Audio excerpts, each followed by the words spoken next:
Howdy, everybody. Welcome back to Sunday Afternoon Smokes, your casual conversation podcast from the upstate of South Carolina. My name is Chris. I'm your host. I am also the owner and operator of the Cigar Box, a mobile cigar bar that serves the upstate and beyond. And if you've been enjoying Sunday Afternoon Smokes, I'd appreciate it if you drop me a review. Today, I have the opportunity to sit down with Cory Rutland. Cory, welcome to the show, man. Thanks for having me.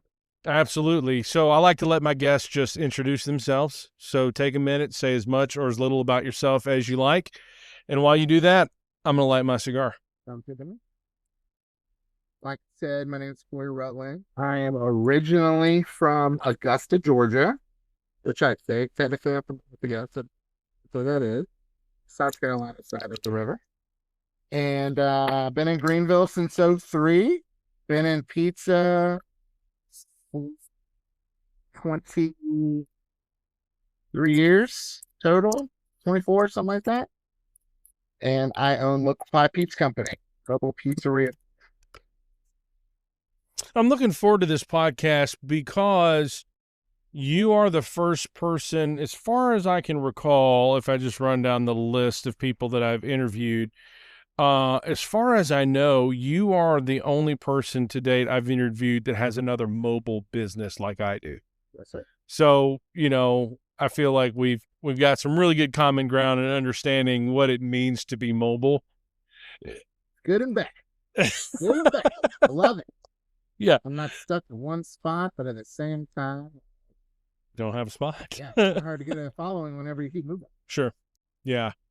So we are both smoking Hoyo de Monterrey Excalibur, and you said you're a cigar novice. Very novice, yes, sir. In what way? I like cigars. I smoke cigars socially, but like I asked you earlier, I'm going to need your assistance getting this thing going. Okay. Once I get it going. All right. So you've got a guillotine cutter at your disposal. So basically, you really just want to shave. You don't, not that much. You really just need to take off only like about the width of a dime. Yeah, just something. All you're simply doing is opening up an airway, so you don't have to take off a whole lot. You can test the draw. Pretty fantastic. Okay.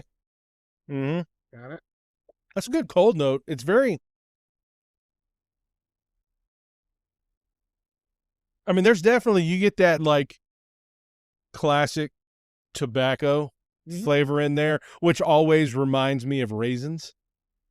See that? Yeah, or kind of pruny, raisiny. But there's it. Yeah, it's a dead ringer. And then we'll see what happens when we light up. So to light, what I like to do, you don't need to be like right in the fire like that. You just kind of want to be on the edge, on the end, which, you know, it's still light out. So, and just want to roll it around the foot of the cigar and get it nice and toasty. And I like to rotate the cigar and spin it around, make sure we get all areas evenly covered. And light like a thick.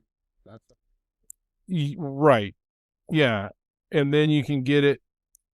You need more fire. Yeah. And then you can take your draws.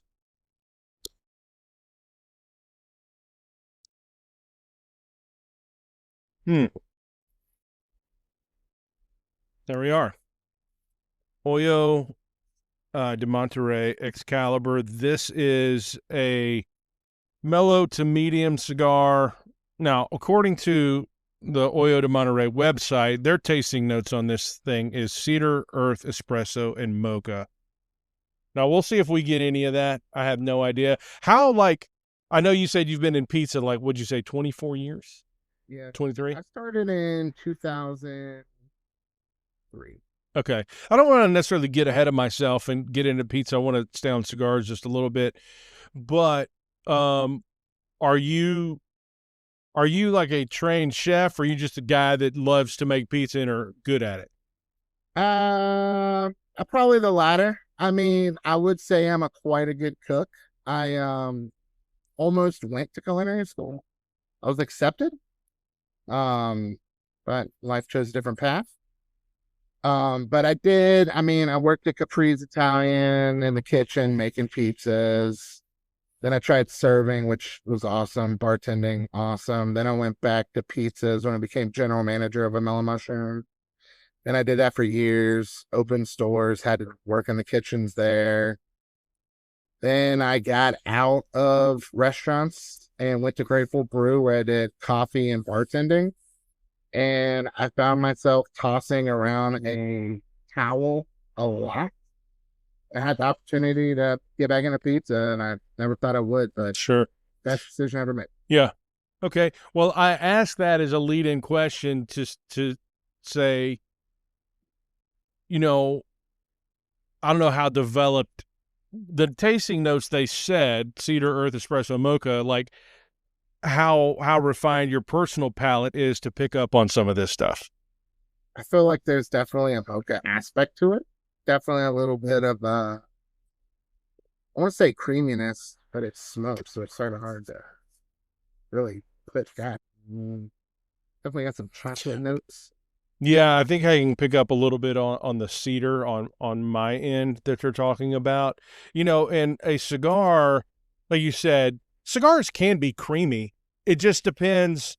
It depends a lot on the tobacco, and I think probably the age of it. Some smoke is very thin, some is medium, some is very lush and thick. When you get to that creamy, heavy smoke, so far, I mean, we literally just lit a few minutes ago, and so the cigar's just getting started. But at the moment, I would.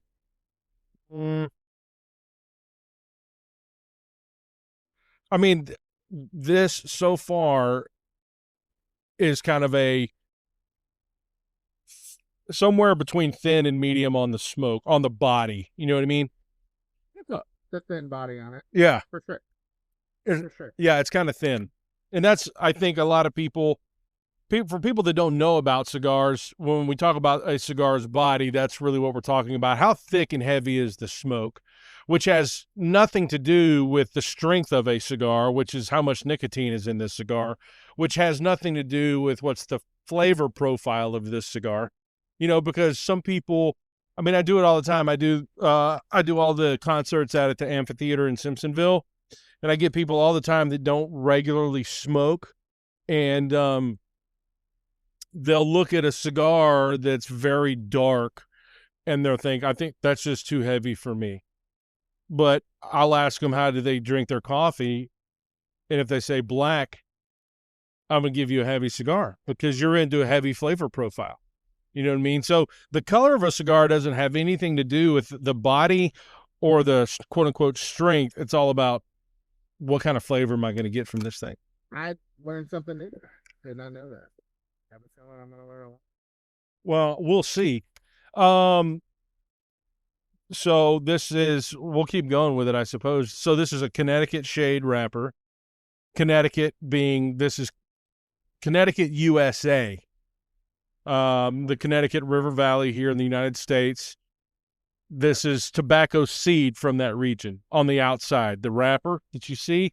Now, I don't know. I'd have to do a little more reading and research on this cigar. I'd be surprised if it was actually grown here in America. For Hoyos, it was probably grown in Ecuador, if I had to guess. Maybe they grew it in Honduras. Do you know where it was rolled? Well, it would have been rolled at one of Hoyo's factories in Honduras. Yeah. That's cool. So this could be Ecuador seed grown in Honduras, or it could be grown in the U.S. and they ship it. It's also a Connecticut shade binder. So Connecticut is a very mild and mellow tobacco. Talk on the tobacco leaf right Yep. Okay. Yep. So that's the wrapper leaf that you see. Yeah. It's really nice. Yeah. It's a really nice. Yeah, I enjoy it. Underneath that wrapper is the binder, and underneath the binder is the filler, which is a blend of Dominican, Honduran, and Nicaraguan tobacco. So the Honduran and Nicaraguan tobacco, we're going to give it the little punch that this does have. I get the cedar now. You there? Yeah. For sure. So anyway, you said you're a social cigar smoker. Absolutely. Like, you don't, it's not something you do at home, like on your patio. No, but then again, I'm also at this point in time a social drinker. I don't really drink at home at all, but if I'm out, yeah, let's have some wine, the bourbon, like all over the place. Sure. Um, I'm here to party. yeah. How long, like, when was your first introduction to cigars? Do you even remember? Probably my early 20s, playing golf. Classic. Yeah, straight up drinking a Miller Lite, playing golf, and someone's like, "Try one of these," and I'm like, I mean, I smoke cigarettes, so why not try a cigar? And smoked one that day. Didn't get sick like you see in the movies. Realized I like them. Yeah. I have a humidor at home with cigars in it. Really? I do. I just never smoke it. What's in there? Do you know? Has it been that long? You don't even know what's in it? They're from Tampa. They're from they're from a little place in Tampa. My friend lived around the corner from it, and he would always bring them up. There was a red and a blue wrapper on one or the other. Yeah. I don't know. They were good. They're awesome. I still have them. Well, that's like Cigar City, USA, Yeah. down there. Tampa, all of that area down there is just booming with cigars. Just the history is so rich and all of that. So you're like you said, very novice, a very social smoker, former cigarette smoker. So just out of curiosity, like your opinion, obviously cigars are a whole different animal than a cigarette. Absolutely. So I'm trying to think of So how. bourbon to beer though. Like I don't know, like you have a beer, you're not. Some people are, but most people are gonna have a couple beers over a case time. So like a cigar, you light up and you're committed for about 45 minutes to an hour. Yeah. If you start drinking bourbon, you're probably gonna stick with bourbon and stick with that, which is just gonna be more in every aspect of it. Yeah. A whole more flavor. Definitely thicker itself. That's very true. I mean, I just feel like the cigars versus the cigarettes is a totally different. I don't know. They just carry a whole different. Cigarettes I just feel are more like out of need, and it's not a luxury item. Absolutely not. A cigar is. I started smoking cigarettes so I could get a break at work. I was working at Capri's at the time, and I'm like, why do they get to go outside and relax for a couple of minutes? They're like, they smoke cigarettes. So I started smoking cigarettes the next day. Well, terrible, but I did.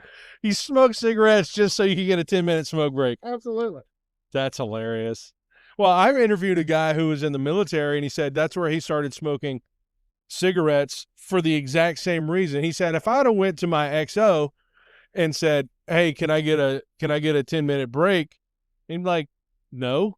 But he's like, hey, can I take a 10-minute smoke break? Yeah, that's fine. Right. I don't know why that makes it so much better, but yeah, I don't know. Like, smoke on your own time. But I guess if you're a smoker, you get. I mean, if I wasn't my own boss, I'd be like, hey, can I get a 45-minute cigar break? Yeah, absolutely. I smoked American Spirit, so I already had a good long cigarette break. Yeah, so you rolled your own. No. Oh, no. The yellow pack.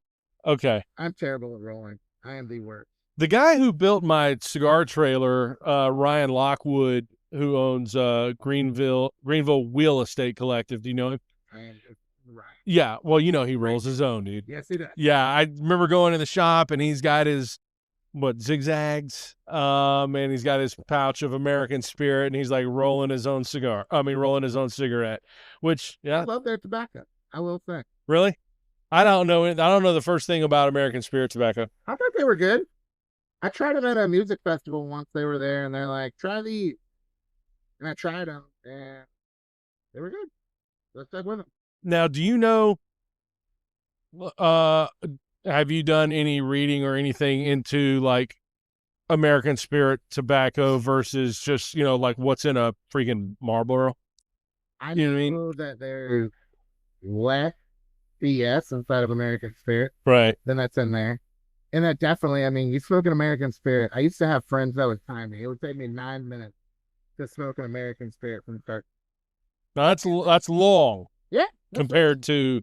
It would take me a Parliament Light, P-Funk. It'd take me like 2 minutes. Unless I had a section full of tables and it was like 30 seconds. Right. It's like one drag. Boom. So... yeah. Okay. That I might do a little bit of reading on that myself, because that is a whole thing about a cigar. This is a 100% natural product. There's no additives and chemicals and all the crap that the tobacco companies are putting into cigarettes. Philip Morris, that's the name I was looking for. All the stuff that goes into cigarettes. And of course, who knows what they are today versus what they were in like the 60s. I couldn't even tell you. Glass and menthol cigarette. Is there? I mean, that's what I've always heard. Formaldehyde? Yeah, like just terrible stuff. Yeah, like why is that in there? I have no idea. Why would that? It can't taste good. It's just there for filler, right? Yeah. I'm just gonna roll up I'm just gonna rip off a piece of this Pink Panther insulation and fiberglass and roll it up. And... I mean, you wonder why these kids are eating Tide Pods at one point, There's fiberglass. Yeah, seriously. So, all right, man. Cigars are great. I enjoy everything about cigars, from the flavor to the atmosphere to the communal aspect that cigars bring, because you can get, I mean, you reach out to 4 or 5 friends of yours and say, hey, let's have a cigar night. Well, yeah, everybody's in, and people are going to bring some bourbons or some rum or whatever. And so I love the communal aspect, and cigars are great. And the other thing that goes great with cigars is pizza. So I just made that up. Terrible segue, but I would smoke a cigar and hammer a pizza. Or a cigar, for that matter. I mean, outside smoking. I mean, minus smoking a cigar in your car. I wouldn't like to do that. I do that on rare occasion. You're a cigar. That's true. Yeah. I mean, at least I have an excuse. Like if my wife complains that the car stinks, I'm like, I'm in the cigar business, babe. This is what I do. My car smells like Parmesan, I guess. That's probably better. That's not bad. It is until it's not. And they go like this.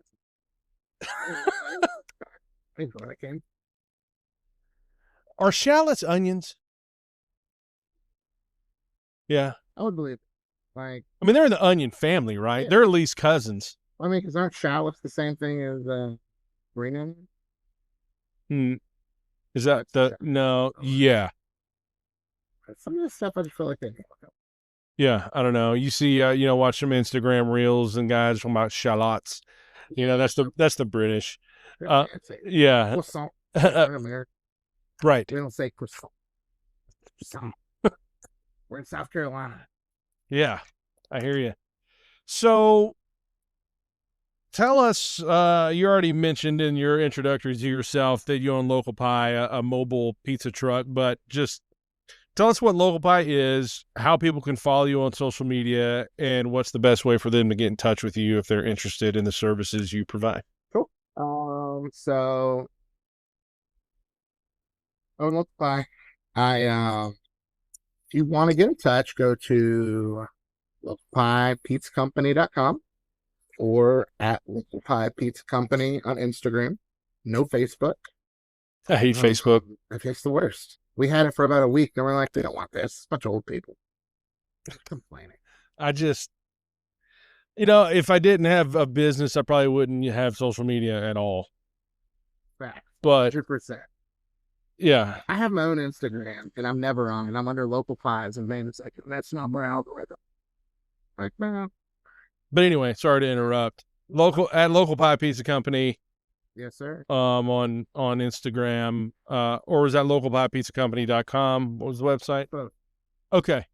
Easy peasy. Yep. And they can get, and I was surfing your website today.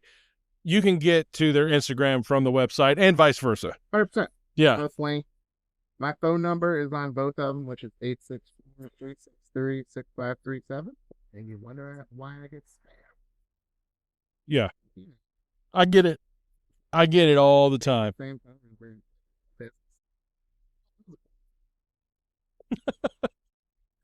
Yeah, I get all those stupid texts that are like, "Hey, are you free for dinner tonight?" I don't Just yesterday. If you're ever in Manhattan, I'd love to repay you with a coffee for Father. really. Like, leave me alone. Yeah. My wife will get one from LA. I had one from LA. That was the same thing. Like, let's go out. I want to take you out for a cocktail. Right. I'm like, very mean word. Probably LA, yeah. I guess. Like, who is dumb enough to respond to that in a serious manner? By the I way, feel like, unfortunately, too many people. Because if it's still a thing, I guess. I find it hard to believe that it's not, we can't legally do something about it. All the phone companies are like, well, we have spam protection. It's like, not really. It says spam, but you're still calling me. Right. Like, and sometimes spam isn't true. I missed a call about an event today because it said spam. Exactly. Well, I called her back on her cell, but it was still wrong on AT&T. Sure. Yeah, I don't understand how that. I just got off of AT&T and trying to shave all unnecessary costs right now, and went over to Google's service, Google Fi. I used it before I got married, and then I switched over to AT&T, and then we just switched back because they're giving unlimited blah blah blah, and they were running a special. So for the next 15 months, she and I have both of our phone plans on there for $40 a month. That is what's up. Yeah. And then after that, after the 15-month is over, it'll go to $80 a month, which is still half of what I was paying AT&T. 100%. I think we pay about $85 a phone. And then I got a Wi-Fi bucks for credit card processing. That's like $25 a month. Yeah. Yeah.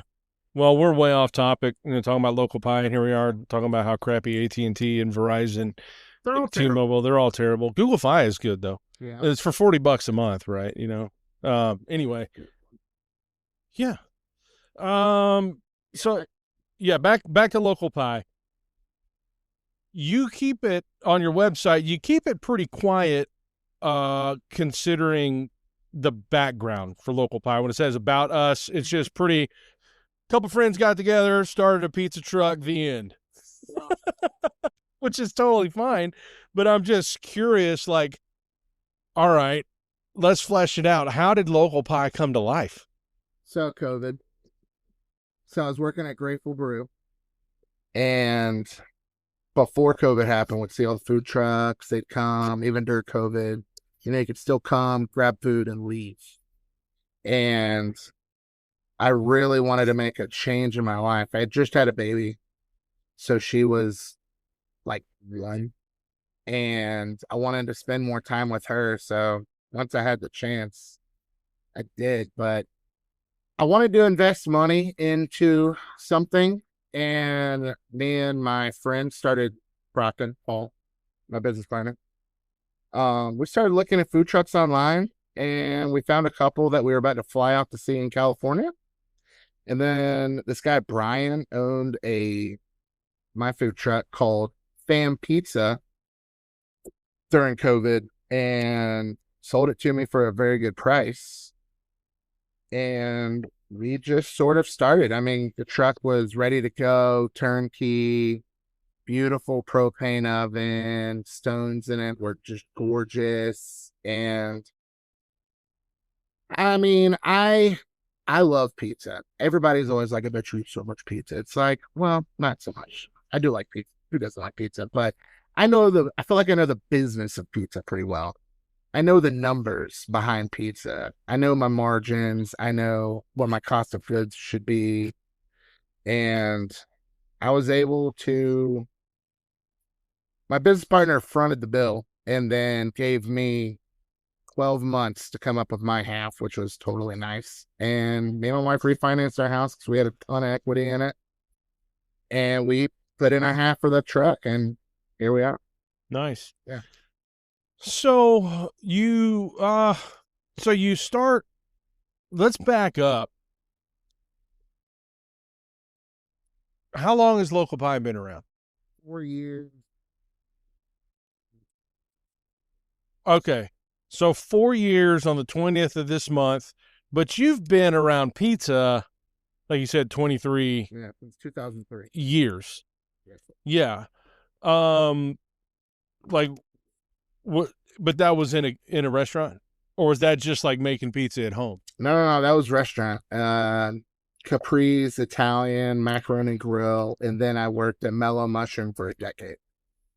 10 years, did everything there from serve, bartend. Then I became a corporate trainer, opened up Houston and Dallas.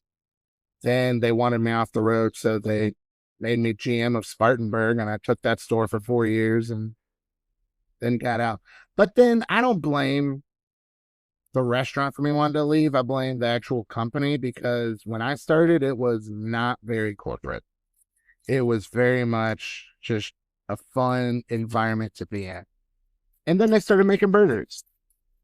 Then the artist that originally came up with Mel left. And I was having a discussion during one of my corporate inspections, and I was just talking to my field coach, and I was like, I just don't enjoy the way this company is going, blah, blah, blah. So I ended up having to have some hard discussions with some people I didn't want to before I made it. Yeah. Well, I shoot myself in the foot. 20s at a restaurant.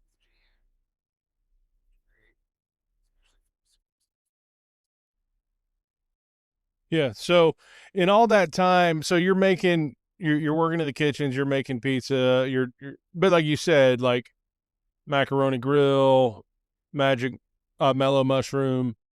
In all of that time, did you ever think that you wanted to open your own pizza shop? There are most days I'm on the truck. And like, we're popular. Like, I really hate tooting my own horn, but I mean, we're a very popular food truck. I have 3 weddings this month. I've got 3 weddings next month.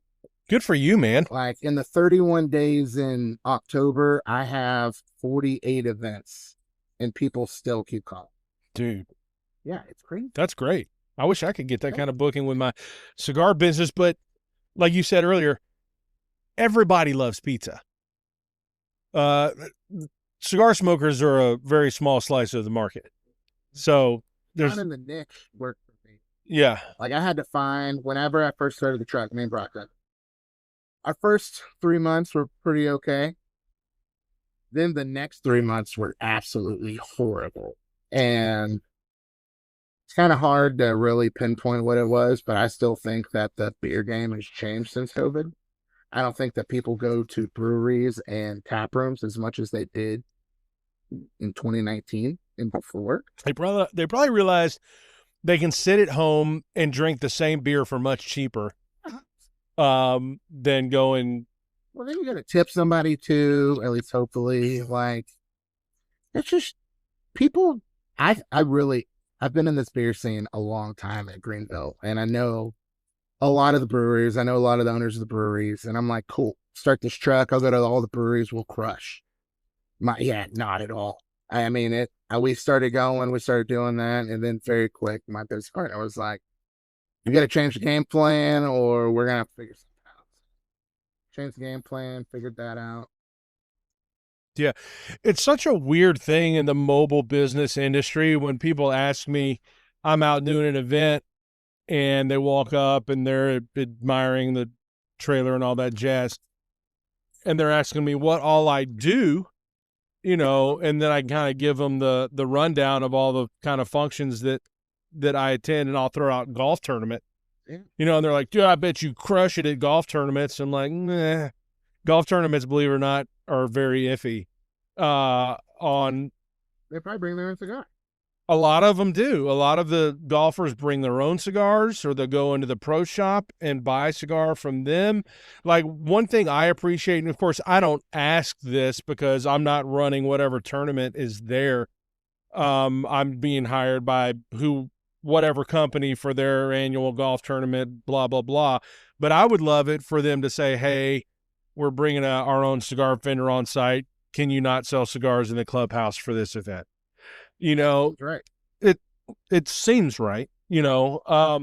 But yeah, running the mobile game, like you have your ideas about what's going to work. And like, I'm with you. It seems like a total no brainer that a pizza truck showing up at, you know, name your brewery, because they're ubiquitous around here. It seems like you're going to absolutely just kill it. You would think. But I mean, and then we both know that weather is so dependent on our businesses. Like, if it's too hot, people aren't going to walk outside to get something. If it's too cold, nobody's going to walk outside to get something. Especially if you have to go back to pick it up after you ordered. Which, I know there are trucks that you can text in and all that kind of stuff, but we're not one of them. We still are big on customer service. I'm big on interactions, and take your order, shake your hand, whatever, and then you come back and get your food. Or I'll run it in, but still, you're coming out to the truck at least. yeah. Nice. So first 3 months, so second 3 months or months 4, 5, and 6, rough. Terribly rough. Yeah. Terribly. And then at the end of 6 months, you kind of hit your stride, or? We started to. That's definitely where the trend started to go upwards. I really looked at our schedule. I looked at the places we were going, and that's when I started to pivot to do a lot of lunches. Like this weekend alone, I'm doing Cinex tomorrow morning. I have GE, which has taken me 4 years to finally get into. You cracked the nut, man. Dude, I'm so excited. I'm so excited about that. Friday, I'm at some car lot in Greer. Like, I need to crack in those places with the cigar business, but like I said, that's a much more fine-tuned very much thing. I mean, it's doable. You just gotta do it. I love bragging about stuff like that. Yeah. And you know, I'm glad that we had those trials and tribulations early on, because it really made us realize if I'm gonna be 100% in this, I need to completely devote my entire thinking to how can I get my business from A to B? How can I get it from B to C? And, you know, F is probably going to be pretty awesome when I get there, but I'm pretty much enjoying the ride until I get there. So you've got it all mapped out, more or less. Yeah. Yeah. Like, everybody's like, when are you getting a second truck? I'm like, I'm not. One is so hard to schedule. Like, getting good events that pay the right amount of money to be able to cover overhead. Like, we use very good ingredients. I use Revival Butcher for as much meat as possible. I used to work there. I had it in my show notes. They're fake. They're fantastic. Yeah, I was gonna say, I don't know what you're using locally, but you can get some great sausage at Revival. I use their Italian sausage. It's killer. Every single week. Yeah. I think that their steaks are bar none. That filet is, I would put that filet up against any steak that I've probably ever had. You grill it just right. You get that temp just where you want it, a nice medium rare. Let it sit. It's so good. Yeah. It's so good. Our dough comes from Charleston by a company called Rio Bertolini. They've been making pasta and pizza dough since like 20 some odd years. Nana's back in the kitchen. Yeah, you know, absolutely. Making dough. They're a bunch of cranky Yankees. That's what they are. They're from Connecticut. It's a bunch of Jersey families, but they're phenomenal. They are so good at what they do. They do gelato too. Like, mad rep. They are fantastic. Cheese comes from Wisconsin, homemade sauce. So, all right, yeah, that was it, some of the things that I was going to ask about. So, you're getting Italian sausage from Revival Butchery. Great shop, by the way. Hey, Jeremy, I hope you're doing well, buddy. Shout out to Revival Butchery. You're getting cheese from Wisconsin. I mean, you can't get any more legit than that, right? Not at all. Okay, and you're getting dough from some Jersey boys down in Charleston. Yep. Okay. And I think I closed it down. local pie. I was going to ask you, let's run this down really quick. You've got the full spectrum. Supreme pizza, perfect in every way. Green peppers, we cut fresh. They are super crisp.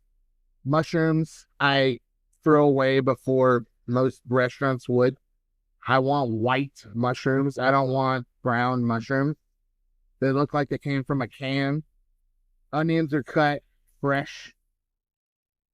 Sausage revival. Pepperoni. We use very good pepperoni. It's not Hormel. It's like something else. Hormel, I mean, it's funny, but I mean, the Grande, that's some good stuff. Dude, those are the big bags like that you buy, and they're good. Like you buy the double bag of it at Costco. The Hormel, it's freaking delicious. I accidentally bought a ton of Grande pepperoni, and I didn't. I bought it because I got a really good deal on it. Yeah. But I just gave it a gift. They were logs. They were like 5-pound logs. I just started giving them away. Yeah. So are you buying your pepperonis that are it's already sliced, or are you buying logs and slicing it yourself? I buy. Okay. I buy. Yeah. I mean, on a truck, you really got You don't have room for a meat slicer. Yeah, right. And I mean, I'm not going to leave it at a commissary and let some other company break it. Right. For $2,000. Right. Yeah. So full spectrum, that's the ultimate pizza, but it's legit. Then there's the carnivore. Sounds like my kind of pizza. Meat lovers pizza. Biggest seller we have. Is it? Absolutely. Okay. But red sauce, mozz, pepperoni, sausage, ham, bacon. I mean, you can't go wrong. You can't. The Dom. The Dom is fantastic. The Dom is so good. The Dom came about of an accident. I had to hit a minimum on my order, and I had heard everybody and their mom talking about hot honey. So I'm like, all right, why don't I just buy some hot honey? I got to get something. I don't need a bunch of other stuff. Just sit on the shelf. So start brainstorming. I'm like, what goes good with hot honey? So we're like red sauce, mozzarella, just pepperoni and some sausage and banana pepper. So you got the tanginess from banana pepper, the nice meats that aren't going to be too greasy, but still be full of flavor. And then cook it, pull it out when it's nice and brown. Top it with hot honey. That sounds like a face hitter. It's pretty good. It's really. I'd smash it. It's very popular. Yeah, no doubt. Backyard barbecue. Barbecue chicken pizza. It's barbecue chicken pizza. We use Young's barbecue sauce, which is made in Greenville. Local. Baller. Carl makes the best. I use his dry rub on my chicken thighs I cook every week at the house, and then we use the mustard-based hot sauce on the truck, which I push his product on. I think I've had Young's because I don't know if he still sells it. He probably does. It was in the shop at Revival. Mm-hmm. You know, probably like a ton of people in the United States, and it's mostly sugar. But gosh, I just love Sweet Baby Ray's. It's such a banger sauce. But yeah, I'm down to do the barbecue chicken pizza from Local Pie with Young's. Super popular, but when people order it, they come back and they're like, "That was that. Thank you very much. I agree." Yeah. What? No, I'm digging this. I had a piece the other day, and we'll talk about another pizza guy here in a minute. Margarita. I love a good margarita pizza. Red sauce, basil, fresh mozz, tomatoes. That's it. Simple. Finished with olive oil on top. It's one of those things where I'm like trying to pump it out fast, and the margarita. Yeah, everything you else. could. I mean, I'm just saying, just in general, like a little drizzle of olive oil and maybe a fresh dash of grated Parmesan, or not. You know, just another day. Yeah, there you go. Bang. Yeah. Hawaiian King. We're gonna break the internet here. Pineapple on pizza, which I'm a fan of. Me too. I love it. Everything has a place.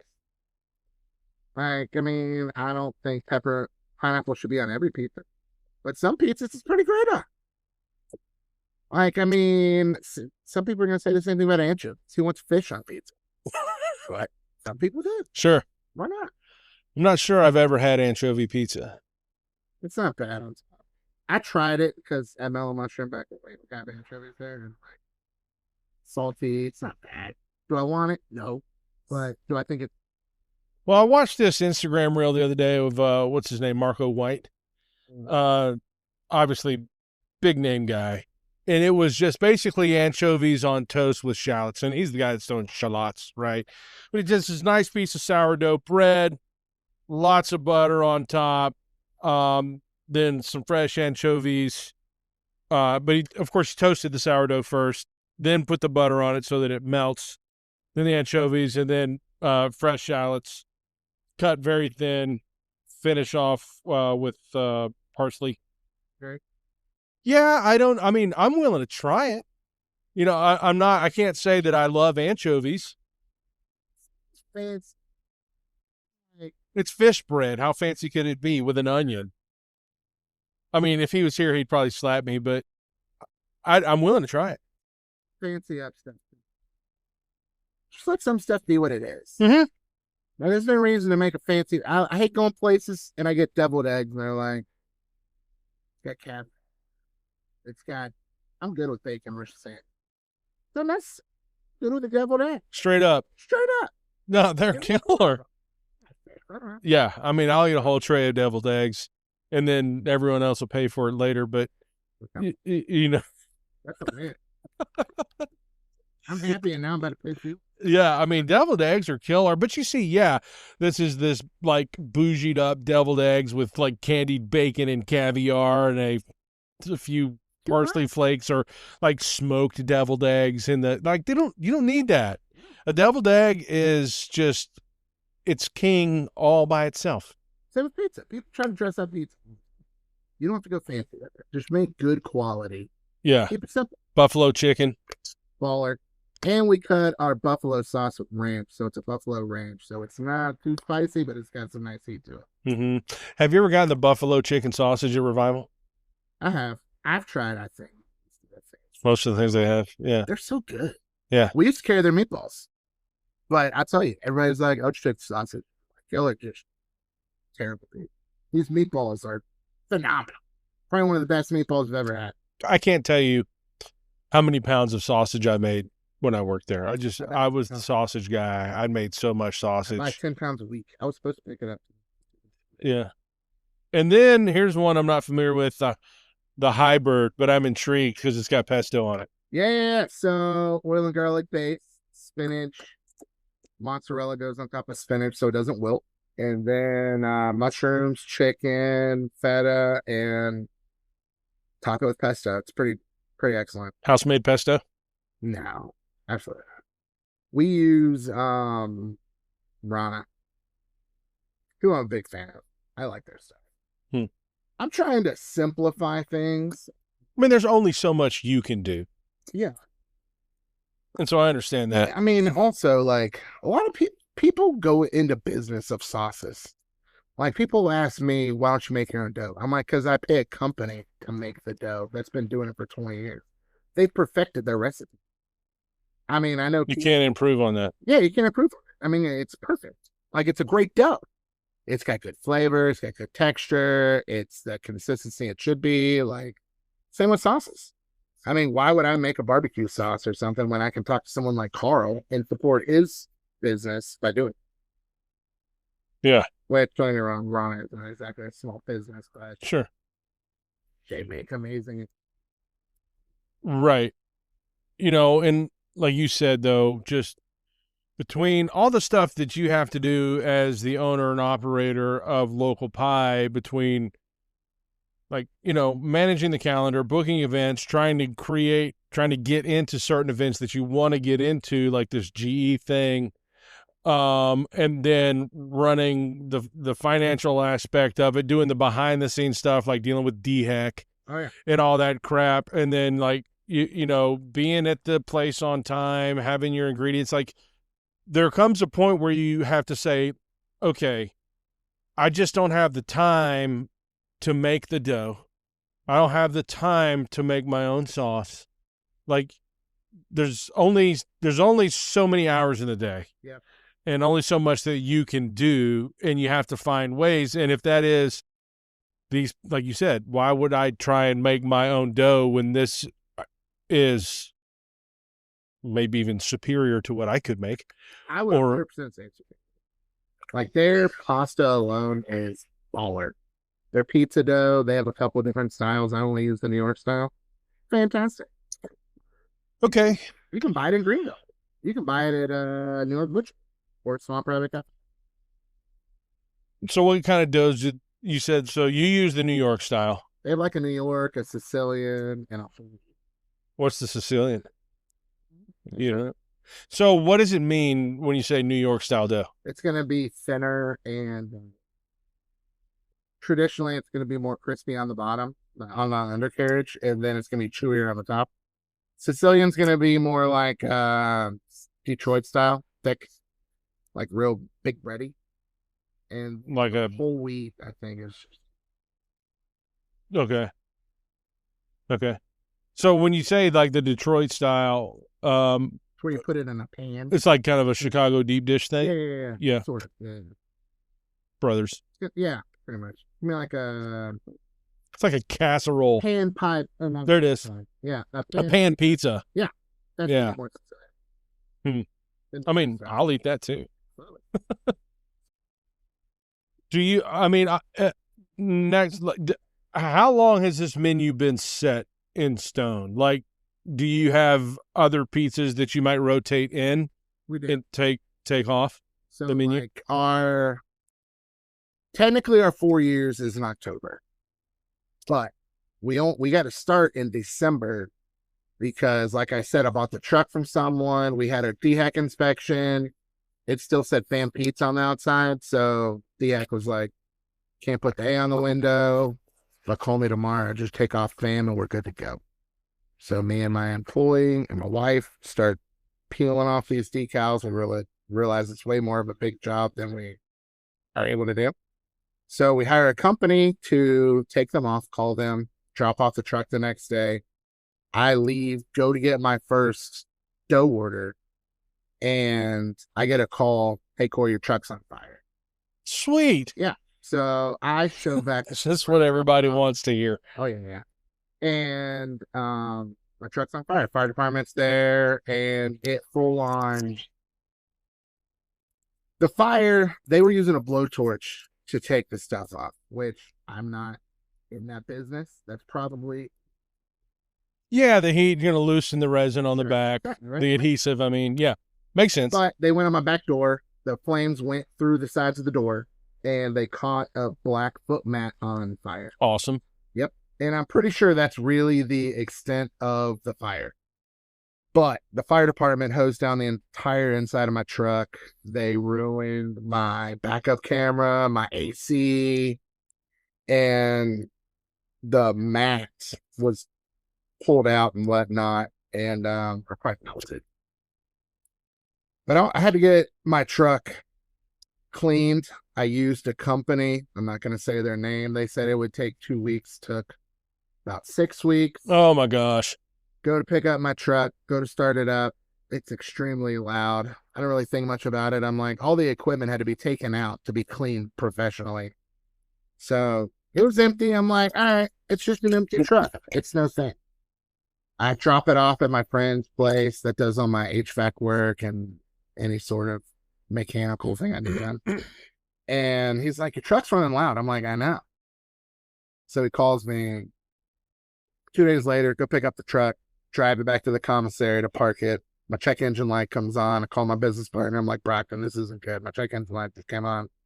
He had it over. We were looking around, couldn't find anything wrong with it. Right when we were about to leave, he's like, let's look up under there. We looked up under there. Someone had stolen our catalytic converter. So then we got to do the catalytic converter. And then we had our opening day on the 18th of December, 2020.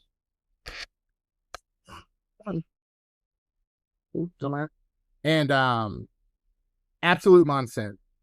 100% downpour. We had 2 tents out in front of the window, but it was our biggest day to record. It was monumental. Man, that's a brutal beginning to the food truck, you know. Hey, got to start at the bottom. You want to get to the top. That's true. I don't know how we got on that subject. The original question was other pizzas that we rotate in. Oh, yeah. To the we do. So, like, for our anniversary party, we're going to do the Bo Diddley, which is going to be a barbecue base with onions, mozzarella, and we use pulled pork. Yeah. I don't see just a straight up pepperoni. You not do that? We do. So on the create your own some ingredients where you start with the cheese, 12 or 14-inch. Then you got like proteins, pepperoni, sausage, bacon, ham, chicken. Veggies are going to be green pepper, mushroom, onion, black olive, tomato, pineapple, banana pepper, jalapeno. Yeah. Then mozzarella cheese, cheddar, feta, vegan. Nice. Yeah, man, there's a guy, I don't really know his, to be honest with you, I couldn't tell you his name. We're very friendly. We know each other by face when I do the concerts out at the amphitheater in Simpsonville. And he's got a pizza truck out there. It's called The Bus. You know him? I do. His pizza is freaking killer. It's so good. His pizza is good. I mean, the dough's great. The crust is great. The cheese is salty. I mean, what's his name? He always gives me pizza. I give him cigars. Yeah. Cory, this is Igor. Yeah. I need you to get this shit for me. Yeah, fine, dude. What we got going on? Yeah, he makes good pizza. I think he's also over at Vaughn's. Yeah, that's what I've never been to Vaughn's. I don't even know what it is. This is like a bunch of food places. Food hall, different restaurants are there. It's sort of like Gather but indoor. Mm. So like you have a restaurant, but you don't really have a restaurant. You have a space. Stuff. It's kind of like the new Southern Weaving Food Hall over here in Easley that opened up. Right the other day. Yeah. Which looks sweet, by the way. I haven't been in yet. I hear it's good. Yeah. There's a pizza place in there. What's the name? Do you know which one? No idea. Yeah. My friend lives in Easley and we were driving by and it's like, yeah. Pizza. Sure. Huh. Place around. Yeah, I was gonna ask you about this. Being a pizza guy, if you, and I know you said like people make the assumption that, dude, you must eat a lot of pizza. Maybe not so much, but I know you like it. But being a pizza guy, if you're gonna eat pizza here in the upstate, what's your top 3 places to go? I would say let's go a little bit outside of the upstate. Flat Rock Bakery in Fletcher is by far one of my favorite pizzas. Hands down. What's so good about it? They do brick oven. So we heat our oven by propane. Mm-hmm. And the heat is what cooks it. And then you're also, in a brick oven, you're going to get the smoke. And I personally have no idea. Keep that fire. Yeah, I was going to ask you. So you said you have a propane tank in the truck, and then you've got bricks to help. That way, you cook on. Yeah. Which is what most. Are there wood-fired? Can you do a wood-fired oven in a truck, or is there regulations against that? Usually on the outside. Okay. All right. So anyway, I'm sorry. You said Fletcher? Fletcher. Yeah. Fletcher Pizza. They so Flat Rock Bakery. Flat Rock. They have a homemade sourdough that they use, and they make bread, they make pastries, they make sandwiches, they make pizza. I've never had anything bad from them. They are just absolutely fantastic. Another one would be Sierra Nevada. I think that their pizza is very good for what it is, and you can just tell the ingredients. All the way up in Asheville. Are we talking about Sierra Nevada? Yeah. That place, my family goes up there at least once a month. Like their food is their chicken wings are beyond fantastic. They're just great. But if we're talking Greenville, I'm gonna say The Slice has good pizza. Slice is good pizza. Man, the place over next to Community Tap, the Alessandros, they have a really good pizza. Good pizza. And if I'm feeling weird, they have actually a really good cauliflower crust, which I don't want all the time, but every now and then I don't mind a cauliflower crust. Yeah. It's very good. Number 3, I hate to tell you, I hate it, but it's gonna be Papa J. Papa John's. Papa John. Wow. You gotta go light sauce. You go regular sauce, I think their pizza sucks. But if you go light sauce, it's pretty good. I don't hate Papa John's. It's consistent. You know what you're getting. Yeah. You know what you're getting, and it's fine. I'm gonna take a quick break. We're gonna cut on these lights because it's getting dark. 1 second. We'll be right back. And we are back. Lights are on. The string lights. We got some mood lighting on the patio here. And yeah, man, get some wine out. We got cigars going. Light up the fire pit. You know what I'm saying? It's about that time of year. Yeah, it is 100% that time of year. So, man, I'm surprised. I didn't know what all you were going to say. Like, it's been forever since I've been there, but I like some Coastal Crust pizza. See, I think Coastal Crust makes an amazing pizza. And I think that they also made better pizza when it was on the truck. Why? I don't know. But I think that I enjoyed it more when it was. But that's phenomenal pizza. Absolutely. Yeah. Knocks it out of the park every time. I love it. They kill it. You know, and I know some of these places because we used to do all their stuff. Like I'd walk down Italian Sausage from Revival when I worked there. We did sausage for D'Alessandro's. Also great pizza. Great. You know, I haven't been, I don't, if they had multiple locations and maybe closed one, but people used to talk about Sidewall. Yeah. Are they still? They're still a thing. They're still relevant. Okay. I've never had Sidewall pizza. I've had pizza from Mellow Mushroom. Mellow, yet again, used to be good before they went. Yeah. They changed up some. Corporate screws everything up. It does. It does. Whenever I was at Mellow, back to the whole beer thing, whenever Terrapin out of Athens sold to Miller, the CFO called me. And it's like, they went through the transition with Mellow through, you know, going corporate. And they had asked me a bunch of questions. There's a CFO of a massive brewery. I'm like, yeah, let's chit chat. Huh. I don't know. That must be strange to be a young guy talking to the CFO of. It is. The people I met through Mellow Mushroom. And see, downtown, I started at Mellow Mushroom in 2007. Downtown Greenville was not a hot spot in 2007. You wouldn't go past like Washington. And I mean, it was a beer destination. They had 50 taps, they still do, and they had 100 bottles, like just beer galore. And it was cool to be there. Awesome. Their dough is great though. Wonderland, the company that makes their dough, they're pretty great. Yeah. So, look, there's a pizza. Like I said earlier, you said, I don't know anybody that doesn't like pizza.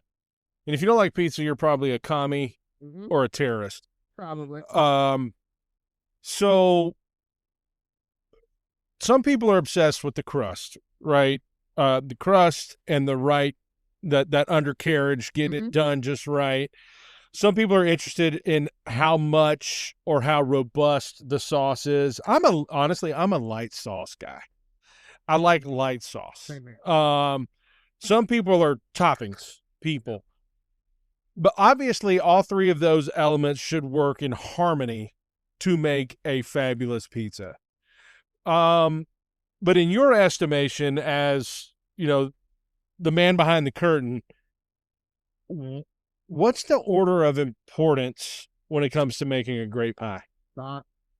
Really? I think sauce. I mean, you can have a mediocre crust as long as it's cooked well, and you're still going to be fine. You can have a company that uses ingredients that are way more full of preservatives, and it's still gonna be fine. But if it has a terrible sauce, I mean, that's just gonna pop those tomatoes. Like we use San Marzano tomatoes. Yeah. Our sauce is a very basic recipe, but people rave about it. And I'm like, I'm glad you appreciate it. I'm glad you love it because I think its sauce really, it stands out. But like you said, they all gotta be symbiotic. You can have a good sauce, a good crust, and you can have good toppings. You got an 8. Yeah. You got something that's gonna work. So, do you make pizza at home? I do pizza. You have a pizza oven? I do. What's that? It's a Gosney. Yeah. So, yeah. Sure. I mean, there have been times where I just would love to have a pizza oven here on my patio and just be cranking out pies. You get bored with it. I'm sure you do. There's a guy on Instagram. I don't know what his handle is off the top of my head, some chef, whatever. But that's pretty much all he does. But his thing is like putting toppings on pizza. They're more controversial than pineapple. And, dude, that guy makes some killer stuff. He does. I mean, that's what we use ours for. Is just to test it. Come up with recipes. Let's try out some flavors. Let's really see what works well. That's why you spend your time at home on your pizza oven. Pizza on my oven at home. You're gonna experiment. Just experimenting. Like I'm gonna do a collaboration with Pita House coming up, and on Sunday we're making pizzas to start going over recipes. Because I mean, you gotta make sure flavor profiles work well together. Right. You don't want to have too much of one thing, too little of one thing. And you can do it on the truck, which would be way more easy, but I could do it at home. Sit on the couch and hang out. If you're making pizza at home, though, what are you using your dough from Charleston? Absolutely. Yeah? Mm-hmm. For sure. I had a shipment of dough come in today, and it's probably 650 dough balls, and I'll go through it in hopefully 14 days. I have a feeling it might be a little less because of this month, but just quick. Yeah, well, I looked at your calendar, man. You're busy. Yeah. You got something almost every day. That's only what? That's only dinners. We don't even put lunches on there because most of the places. Yeah, no, that's a private deal. Yeah.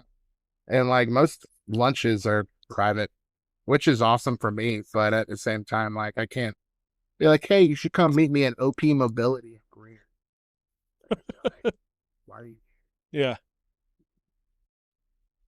Yeah. So what's some of the best stuff you've made at home that's not on the menu here? Man, we made a Chick-fil-A pizza one. We used chicken nuggets. Yeah. We put chicken nuggets. We put mozzarella, and we did the Chick-fil-A sauce as the base, which was amazing. And then we added bacon. It was baller. It was awesome. All right, so here's one for you. Since you had a great question, me and my friend Sean, my longest running employee and a good friend of mine, me and him got bored one day, and we first started the truck. It was me and him and our friend Hanny that's over at Pita House, and we'd have truck snacks. Want to munch on some, don't eat pizza all the time. So we had some Slim Jims, and we did stuffed crust with Slim Jim. Oh, yeah. I tell you, that thing, dude. A Slim Jim stuffed crust pizza? It was baller. It was so good. It was so good. I think about it all the time, but it was an absolute nightmare to make. I bet. It was so good, though. Like, if you enjoy a Slim Jim. If I could do a legit Macho Man, I would totally break it out right now. All right. What else was on it? That was just the crust. We just put whatever. Okay, so you just rolled the crust over. Yeah. Because traditionally, most people just use cheese stick. Right. For that, but we just use regular mozzarella and stuff, which doesn't work. Just slap a Slim Jim in it. Snap into it, right? Snap into it. Dude, that's freaking awesome, man. If Chick-fil-A pizza and then a Slim Jim pizza, I actually do work for Chick-fil-A manager. Really? Yeah, I'm like, let me get some Chick-fil-A sauce, let me get some nuggies, and I'll whip this up. And they're like, Yeah. You need to do some type of, because you can do like a pear gorgonzola salad. But I seem like that, I would feel like that would transfer well into a pizza, but make some kind of, maybe sweet, but make some kind of pear sauce for your base. yeah. And then add some, gorgonzola on top and some arugula, like it would be a salad, and then whatever else you want to put on it. Man, what's the name of that restaurant downtown? It's over in Nova Square. It's at the bottom of the Hyatt restaurant. Either way, whatever it's called. They have a flat bread pizza that has arugula, balsamic glaze, and then it's topped with prosciutto. Spectacular. Super simple, just a few ingredients, but it just hits the nail on it. Yeah, man, that's awesome. So look, let's run through something really quick, and then we'll move on to some personal items. How far out? I know you said that you on your website, you're available for catering. You do events, you travel. Do you have a radius, or you just go wherever if the money works? Follow the money. Typically we stay in Greenville, but I mean we've done Oscar Blues, so that's up in Brevard. We've done, I do the Gamecocks. I feed the football team usually twice, 3 times a year. I've done Dabo's house twice. I've done Dude. Clemson. We drive to Wofford over in Spartanburg. As long as people pay the right amount of money, I'll drive. Yeah. I hear you. Travelers Rest on Saturday for the Community Tap Beer Fest to Anderson for a wedding, just to go back to Greenville of the Beer. Yeah, I got 2 events in Charleston next month that I'm doing. They're fun. Yeah. I want to do Charleston. There's a couple things down there I'd like to do. One of which I found out today, so I'm going to see if I can maybe swing how to get down there. Yeah. No, there's a group called Folds of Honor, and they work giving scholarships to the children of our fallen soldiers, and they put on a big bash every year. It's a big fundraiser, and they have, like, last year they had Chris Jansen come and play. This year's Lee Bryce, and so it's a private event with a bunch of well-to-do people, got a lot of money, and they're donating, but they bring me out, so they have a cigar deal. And then some guy reached out to me at random yesterday, said, "Hey man, I'm throwing a big bash for my mom's 70th birthday in Charleston. I'm going to have probably 80 cigar smokers. I want 100 cigars. I love your logo. I want you to rework it to put her name on it instead of the cigar box and make a banner for me. With that, I want you to bring folding chairs with slip covers and blah, blah, blah." And I'm like, okay, well, let me work you up a quote. And so I crunched all the numbers, including all the extra, because my package is 3 hours and 50 cigars included. That's where it starts. He wanted 100 cigars guaranteed and 6 hours. So I worked it all up. I sent it to him today, and I'm like, is this guy gonna bite? Because this would be a blessing for me. And I sent it to him. He's like, yeah, that's cool. Let's do it. I'm like, all right, man. I'll see you. Okay. We implemented a minimum for catering. Yeah, I thought I was going to get pushback. It's $2K. It's on the website. Yeah. I thought I was going to get pushback, and I don't. And we do probably 12 to 15 weddings a year. And they always call one other place that can do pizza for a wedding. They get their price. They call me. They get my price. And then we have a good laugh. Yeah. And then they go with well, hey. Which I'm fine with. And I'm still crushing it. Yeah. Some people just get greedy. You're sure. Yeah. I mean, look, you do, and I've found, like, I think for what you do might be a little bit easier. I don't know, versus what I do. Because obviously I can show up, and you can just, if you want to, you can just pay me an hourly vendor rate, and people can buy cigars out of their own pocket. I can sell individual sticks. That's fine. Yeah. it's, but if you want like to pay the whole, just a package, and you don't want people paying, the cigars are complimentary for your guests. For the small business owner like me, dude, it's hard to figure out pricing. Just to test the market, find out what works. You bump it up, you're not getting anything. Did I go too far? Am I being too greedy? Do I need to come back down? It's easier to go up than it is, or it's easier to come down than it is to go up. Like, I don't know, man. I started $2,000 and I'm down to negotiate depending on the event. If I'm there for 30 people, I don't necessarily want to charge you an arm and a leg. Right. But also, we're going to pay for my time and effort. Well, that's the real cost, is your time. Yeah. It took me a long time to realize what my time is probably close to worth. And to tell people that. And we really don't have any pushback. Like, people get it. Like, people get what, and they also know the quality we're bringing to it. Yeah. Customer service, quality of the food, timeliness. Unfortunately, like me being 2 minutes late today for you. Yeah, like, think about the whole thing, right? Yeah. Well, your time, the old saying, time is money. But your time is valuable. It's the most valuable commodity of all, because it's the one thing you can never get more of. Like, you have X amount of time in this life. Of course, you never know when it's going to be time to go. You can always make more money. You can always make more friends. You can make whatever you want to make. You can't make more time. Nope. So yeah, when you're considering, if you're a small business, and especially if you're mobile and you're considering, there's stuff I've turned down that people wanted me to do. And it's like, it's just not worth my time. There's not any guaranteed money there for me. Like, and that's hard. Yeah. I mean, I had some guy want me to come up and do a big thing at a brewery up in Asheville. But I'm like, okay, number one, that's a little bit of a haul for me. I mean, it's not too bad, but well, what's a 3-hour event for them? For me, you're there an hour, at least for me, I'm there an hour before it even starts. And then it's an hour and a half.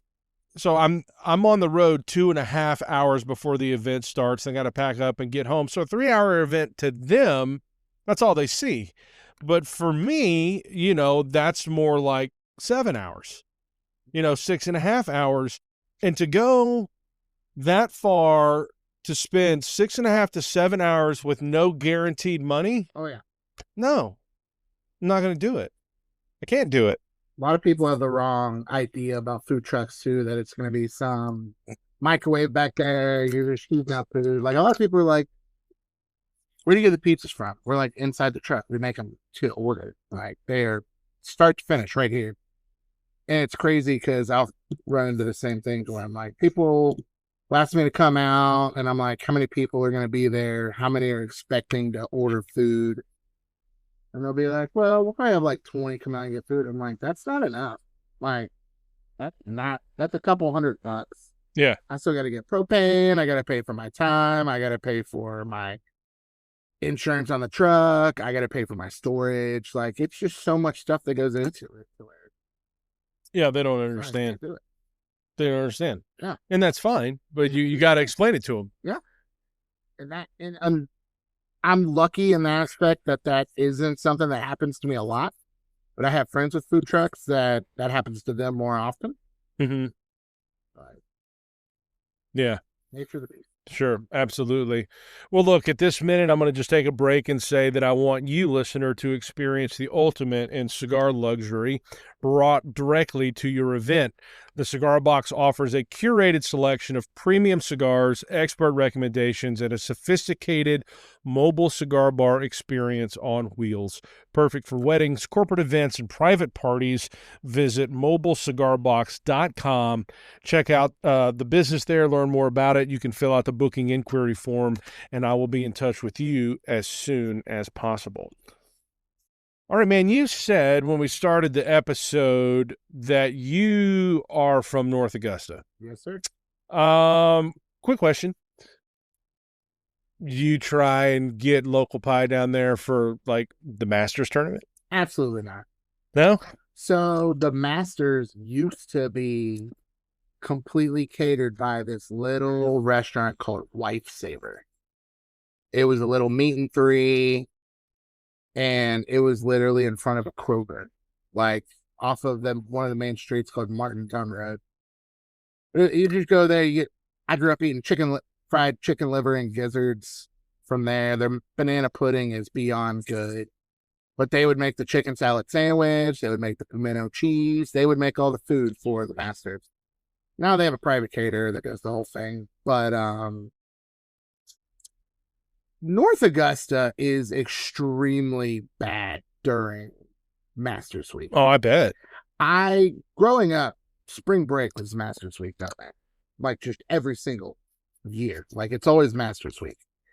And I moved up here and went to Malden High School, and spring break came, and I'm like, it's not Masters Week. And they're like, yeah, so it's just wild.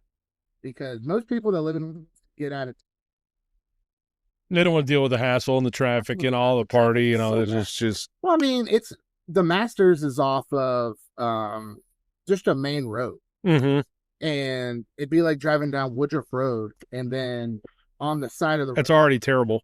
Yeah, it's terrible. It's terrible to begin with. And then you add the extra traffic around December. If you go to Costco, you might as well just go ahead and drive off a cliff.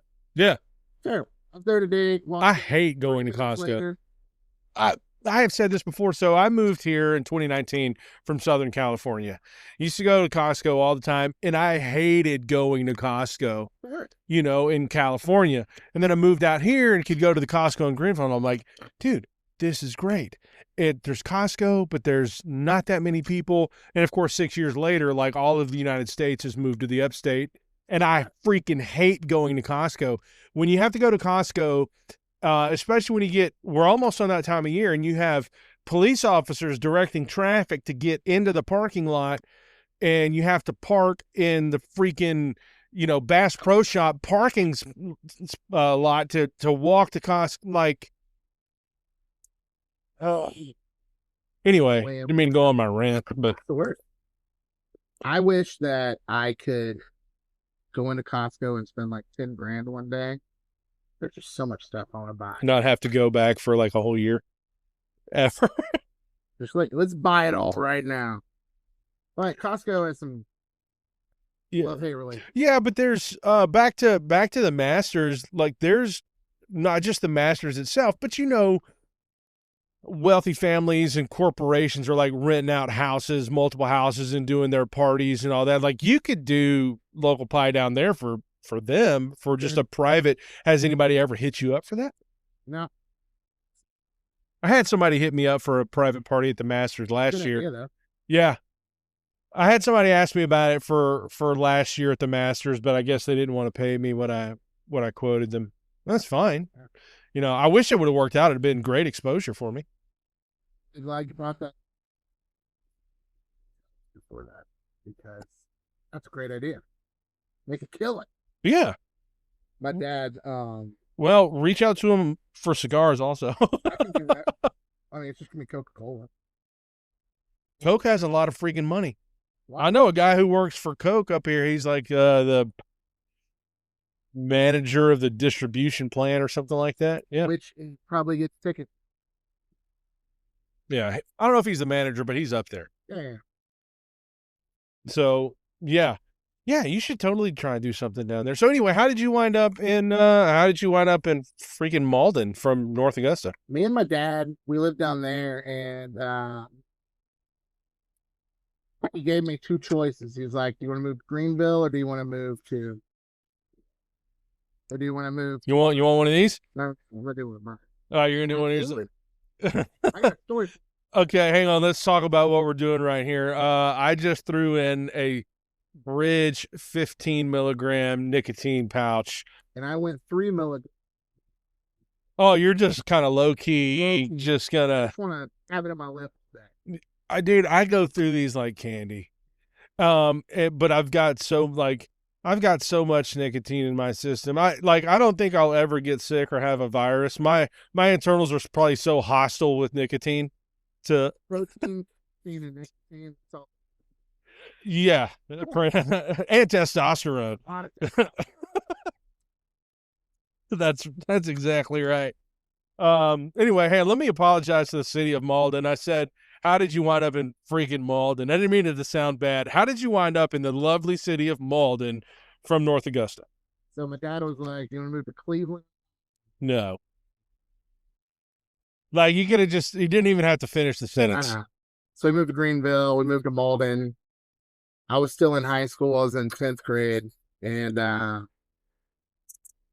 we moved there. We started going downtown, hanging out, meeting people.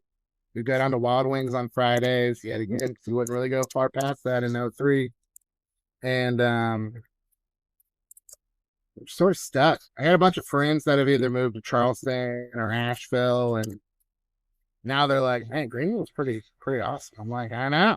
It's grown." I remember when Woodruff Road was trees. I remember before Whole Foods was there, that was a bunch of trees. I was doing some hood stuff back there being a kid. Yeah. Across the street, Green Ridge, that used to be a bunch of trees. So you moved up here, though. I mean, you were somewhat grown because you said you were in high school when you got here. Is that right? I was in high school and my dad traveled, so he was gone every week. So I was in charge of bills. He'd send me money. Wow. Everything. Yeah, I was his travel agent. I was booking all his plane flights. Yeah, so you kind of, I mean, half grown up in North Augusta, the rest grown up here, and so, I mean, you're totally a local, and grew up on this scene and seen everything change. And then, so how did you get into the restaurant industry? Like, did you wind up just like washing dishes as a teenager? And no, but I wanted money to spend, and I was 16, and my dad goes, "Sure, you want to get a job right now? Because I'm not going to make you, but as soon as you get a job, you can never not have a job." Which might be true, might not be true, but I believed it my whole life. And started at Capri's. I had a friend that worked there, so I got a job bussing tables and working in the kitchen. Realized I liked restaurants, moved to Macaroni Grill, started serving there, and I was comfortable with it then, but I wasn't really that much. Then I started working at Mellow Mushroom, and after high school, and I sort of just fell into a groove. And I am a front of the house person, straight up. I'll talk your ear off about whatever. It's really weird to see me running a food truck, being one of the people making pizza. If you're in the morning, I'm making your pizza, and I never saw that coming. I never thought of myself as a cook in that nature. I've always been a at-home cook, but yeah, not for the public. Well, I think the kids are different today than, I don't know how old you are. I'm 46. Third. When I was a kid, like, you get a summer job so you can have money, so you can go to the movies, so you can run around with your friends. You want to get your driver's license so you can get a car. Like, my son's 16. He didn't care the first thing about getting a driver's license. He's not interested at all. Dude, I got which was terrible because I got lost on the way back. But that's before GPS and cell phones. And my dad's like, "Take a left once you get to Greenwood and you see the big grass patch on the left. That's where you got to go left. And when the road forks to the left, go that way through Greenwood even more." And I'm like, "All right." Then I got on 185 and I ended up somewhere coming back. So you just, yeah, like your progression to local pie is all just kind of organic. It wasn't like, I'm going to go to school and get a small business, degree in business management, small business. I'm going to start a whatever, it's just fell into it. Yeah. And look, going to have the history that would, being GM, stores, I got to see a lot of behind the scenes. Yeah. Well, you understand. So you understand how a kitchen works, how to order product, what your numbers should be, like all that stuff is baked in, and now it just corporate standard, right? Isn't a great thing, but at the same time, corporate standards there for a reason. There's hundreds. Yeah, you already have that strong foundation that says, I'm basically just gonna create a micro kitchen on wheels and take it wherever. Yeah. Our opening day, we had turned the oven on, but we had never all three worked a shift together, ever. And we just did it. We all knew our job. Do your job, and let's see how it happens. Yeah. Like Sean makes pizza. Sean makes the best pizzas I've ever seen. He is one of the best pizzolists like on the planet. And it's, don't get me wrong, making a pizza is not exactly hard, but making a consistently good looking pizza with evenly distributed things. Me and you both probably ordered pizza where everything's just in the middle. That's because somebody got busy and they got lazy. Yeah. And I mean, you want everything to be just right. And we did that. I ran the oven and we had Annie on the window. We're great. Yeah. Well, I'm definitely gonna check out your schedule of events because I'm gonna show up. I need to get some local pie and give it a try. Absolutely should. I am. I'm 100% am. You let me know. Or if you don't, I don't. No, I don't. I have your email, but it's just your. No, I don't know if I sent it just to the local pie or however I reached out to you on DM on Instagram or whatever. But they both go to my phone. I'll get it. Yeah, I'll get it. Sweet, man. All right. Well, look, let's talk just a couple other things, and I'll let you get home. I know you got an event tomorrow, and but I'm in the mobile industry. You're in the mobile industry. If somebody's listening to this podcast and considering starting a mobile business, give them a few things they ought to think about before they pull the trigger. First and foremost, do you have a good game plan and set? Like, sure, anybody can go and buy a food truck. They can go buy a box truck, whatever. Hire a company to build it, put all the equipment in there. But what are you going to sell? What are you going to be really good at selling? What are you good at making? Whether it be coffee, pizza, soup, sandwiches, whatever. Like, just be good at what you're doing before you dive in, because it's going to be a big investment. There's a lot of behind the scenes stuff that you have no idea about, like taxes. Oh my gosh. Yeah, exactly. I've learned that the hard way. How many do you, we'll talk about that later. Oh, you can ask. I don't care. Like, do you, I'm a road warrior and I'm a pirate, so I just want to drive around and take people's money. I'm fine with it. So, like Colombia, sorry, IRS. I'm not going to pay taxes on my money from Colombia. But there's some cities that I won't go to because they are like, they message you as soon as they see you on a schedule and they're like, hey. They hunt. Yeah, absolutely. And they just want their piece. Just like this is the first year I didn't do Fall for Greenville. I did Fall for Greenville for 14 years, mellow mushroom and then local pie. Didn't do it this year because 28% hits hard. Yeah. You really start thinking about those as a small business. I'm trying to make $20,000 in 3 days. Have the opportunity. 100,000 people are there. But then at the end of it, you're like, it goes $5,600. Yeah. And then it should quick. Yeah. I mean, I'm grateful for the opportunity out at the amphitheater, but I got to pay 20%. Yeah. To the venue. Exactly. Right. For being there.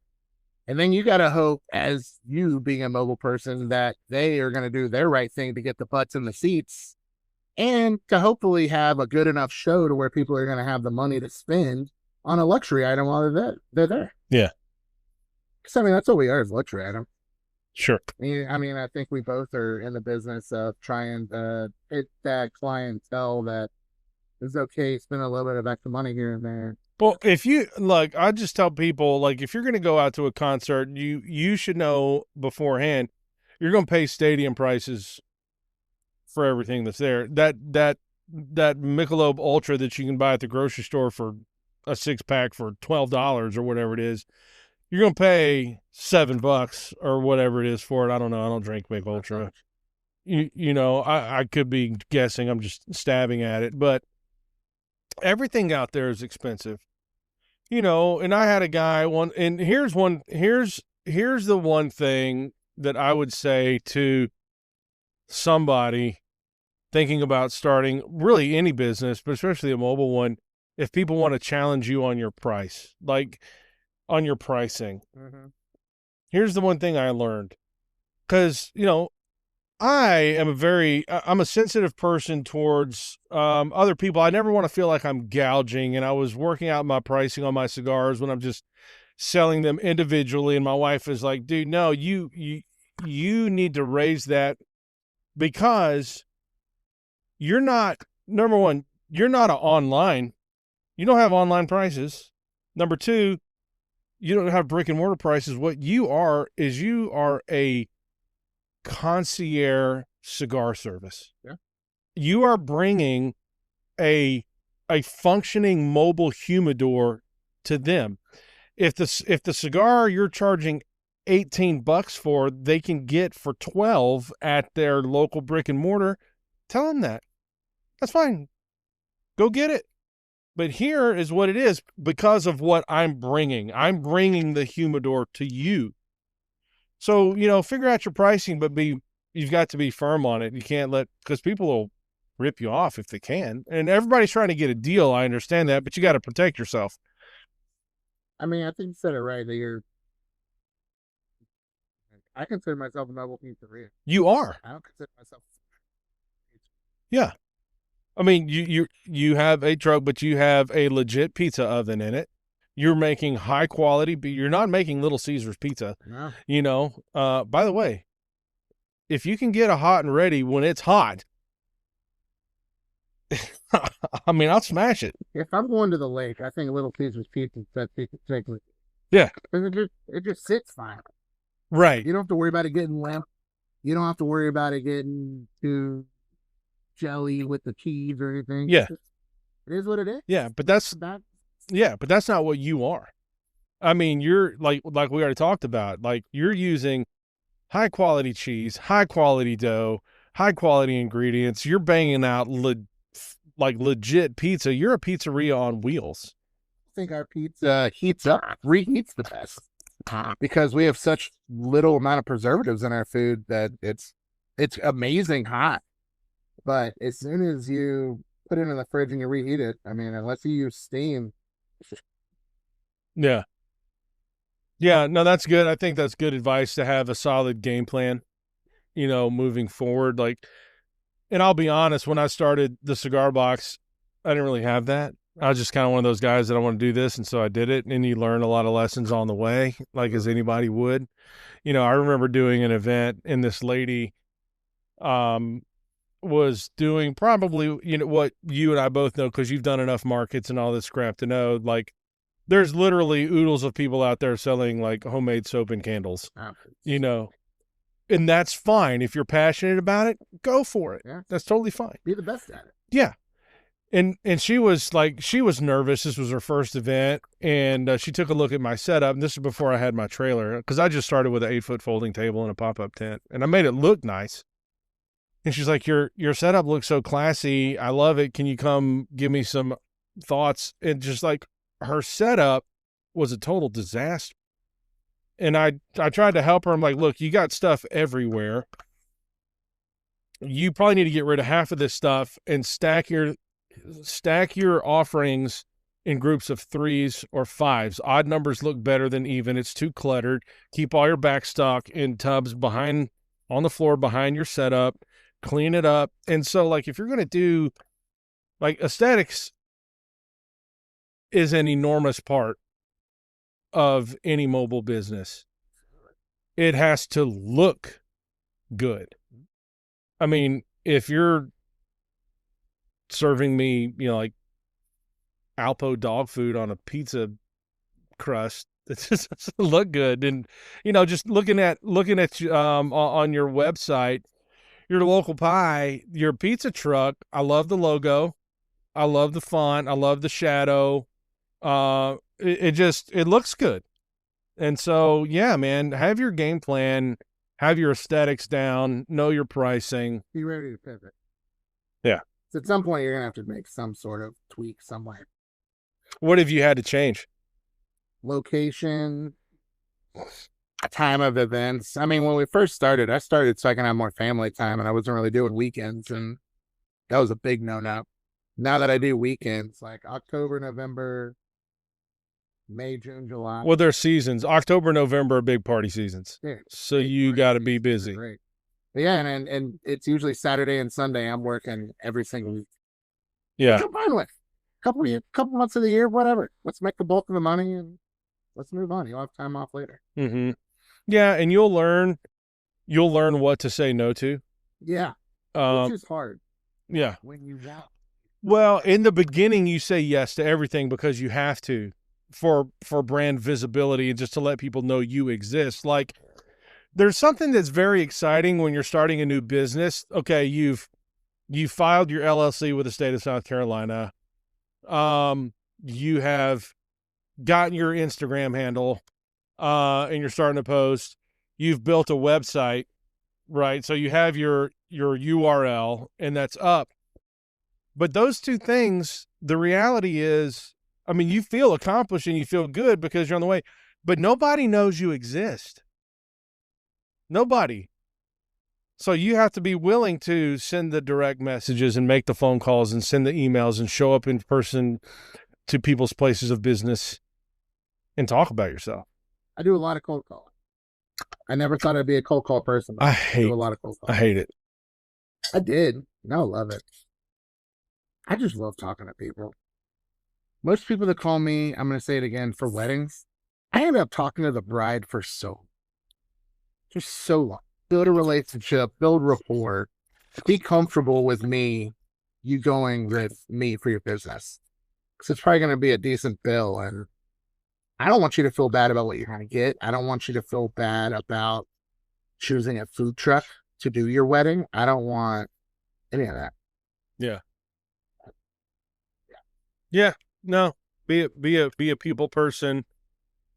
I don't know. There's just so much. There's so much that goes into it. But you learn it in trial by fire. I think in the in any business you're starting, but the mobile business has its pros, has its cons. Like you said, I'm sure you'd love to have some landing spot instead of a commissary or whatever it is you're having to do. But then actually only want to do to-goes. I have found the ceiling on the truck of how much pizza I can produce in a day. And I just need to be able to serve more pizza. I don't necessarily want dine-in because, I mean, that's just going to add servers. It's going to add people taking care of stuff, more rent for a bigger place. I just want to be able. how are you going to do that if you're not going to have a second truck? So, just find a spot, and we've talked to a couple different people and they want us to come do stuff, but we're not in a rush, and we are looking for something on Lawrence Road or on Pleasantburg. Probably not Pleasantburg now, because everywhere we are is freaking Pizza City. You got Miles, Frodo's, technically Papa John's right there. There's a whole new place about to be built in Old Tanner's.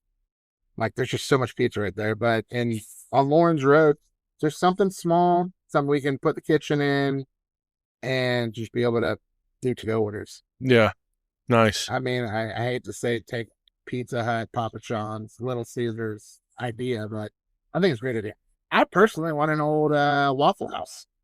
I like the whole idea of getting one of those because you got great parking. You've got bathrooms. You've got seating that is fine to an open kitchen. Put the oven back there. Put the make line back there. You've got an office. Like, it literally hits all the places. We want this. It's like they don't go to business. Yeah, I hear you. Well, look, we should, I don't know, man. We need to figure something. We should do a pizza and cigar night somewhere. Absolutely should. I don't know where. We'll figure it out. We should make that happen.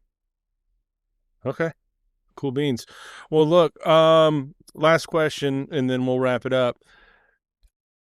Who's a couple local entrepreneurs or business people that you think I should bring on this show? I think Daniel Knowlton with Hip Burger. Very smart, definitely. I would say I respect his opinion a lot. He started off as a food truck and now has Malden, Clemson, and Anderson open. And I know he's got a couple more that he wants to open. I would say George Lynn from Grateful Brew. That'd be a good one. Great guy, one of my best friends. Grateful Brew is a great coffee shop, tap room in town. I would probably also say,